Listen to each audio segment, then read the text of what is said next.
பல்கலைக்கழகங்களில் துணைவேந்தர்களை நியமிப்பது தொடர்பாக பல்கலைக்கழக நிதி நல்கை குழு வெளியிட்ட வரைவு நெறிமுறைகளை திரும்பப் பெற வேண்டுமென முதலமைச்சர் மு.க.ஸ்டாலின் சட்டப்பேரவையில் தீர்மானத்தை முன்மொழிந்துள்ளார்.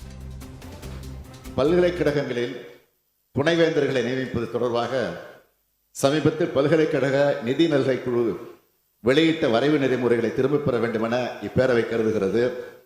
அதேபோல் இளங்கலை முதுகலை பட்ட படிப்புகளில் கற்கை முறைகளுக்கான குறைந்தபட்ச வரவு நெறிமுறைகள் 2024 மற்றும் பல்கலைக்கழகங்கள் கல்லூரிகளில் ஆசிரியர்கள் கல்வி பணியாளர்கள் நியமனம் மற்றும் பதவி உயர்வு குறித்து வெளியிட்ட வரைவு நெறிமுறைகள் 2025 ஆகியன தேசிய கல்விக் கொள்கை 2020 அடிப்படையில் உருவாக்கப்பட்டுள்ளன.